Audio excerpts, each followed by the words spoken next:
இரண்டாவது ரொம்ப முக்கியமான விஷயம், ஒரு இசையமைப்பாளர் அப்படின்னா அவருக்கு வந்து ஒரு ஒரு பீரியட் நம்ம சொல்லலாம். எல்லாருக்குமே இப்ப வந்தாங்க, இப்ப போனாங்க, இப்ப வந்தாங்க, இப்ப போனாங்க, இந்த பீரியட் இந்த பீரியட் சொல்லலாம். ஆனா ராஜா சார் நம்ம பாக்குறோம், அது ஒரு சாரோட புரோகிராம் பண்ணும்போது சொன்னாங்க, இந்த நிலா அது வானத்து மேலே பாட்டு இருக்குல்ல அப்படின்னு. ஆமா, அது ஒரு தாலாட்டு பாட்டு தெரியுமா அப்படின்னாங்க. நிலா அது வானத்து மேலே தாலாட்டு பாட்டா?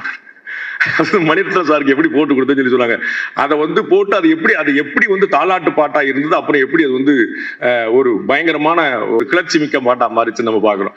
அந்த மாதிரி ஒரு சின்ன சேஞ்ச் ஓவர்ல எப்படி டீட்டெயில் கொடுக்குறாங்கன்னு அப்படி வந்து ஒரு அந்த காலம் மட்டும் இல்லாம இன்னைக்கு வரைக்கும் நம்ம பாக்குறோம். வழிநடுக்க காட்டும் இல்லையா அண்ணன் வெற்றிமாறனுடைய இதுல அது எப்படி சூத்திங்கா இருக்கும். அதை கேட்டுட்டா அந்த காடு, அந்த இருட்டு, அந்த பூச்சிகள், அந்த அத்தனையுமே பக்கத்துல காதலி, அந்த சொல்ல முடியாம தவிக்கிற அந்த தவிப்பு, அது அத்தனையுமே கண்ணுக்குள்ள வந்துருது. இப்ப இவ்வளவு லாங் பீரியட் எங்களுடைய அப்பா காலத்திலிருந்து, என்னுடைய காலத்திலிருந்து, என்னுடைய பிள்ளைகள் காலம் வரைக்கும் வெறுமனை இசையுடைய டிராவலா மட்டும் இல்லாம அவருடைய ப்ரொஃபஷனுடைய டிராவலாவும் இருந்திருக்கு.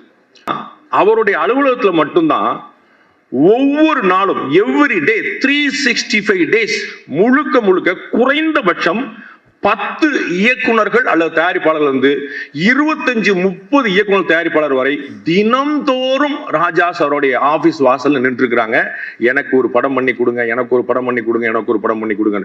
இது வந்து ஒரு 15-20 வருஷத்துக்கு மேல நடந்துகிட்டு இருந்த விஷயம். ஒரு நாள் 2 நாள்ல எவ்ரி டே கற்பனை பண்ணும். ஒரே தீபாவளியில 3 படங்கள் ஒரே தீபாவளியில, ஒன்னு ஆன்மீக படம், ஒன்னு கிரைம் படம், ஒன்னு சோசியல் படம். இப்படி நிறைய விஷயம் ராஜா சாருடைய இசையில மட்டும் இல்ல, அவருடைய ப்ரொஃபஷன்லயும் ஒரு மெஷின் போல, ஒரு மேக்னெட் போல, ஒரு மெஜிஷியன் போல அது என்னவாறலாம் இருந்திருக்காருங்கிறது சொல்லவே முடியல. அது பெரிய ஆச்சரியங்களுடைய ஒட்டுமொத்த தொகுப்பு ராஜா சார். ராஜா சார் வந்து ஒரு மல்டி டைமென்ஷனல் பர்சனாலிட்டி, ஆச்சரியமான புகைப்பட கலைஞர் அப்படிங்கிறது உங்களுக்கு நிறைய பேர் தெரிஞ்சிருக்கும்.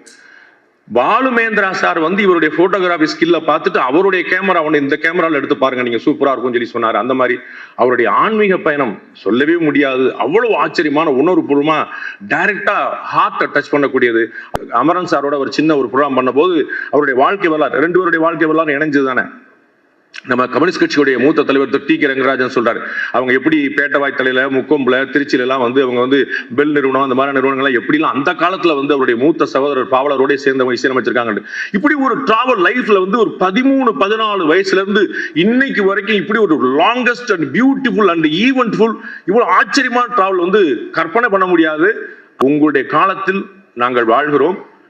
உங்களுடைய அன்போடு அங்கீகாரத்தோடு இது போன்ற மேடைகள் கிடைக்கிறது என்பதே இறைவனுடைய கொடை.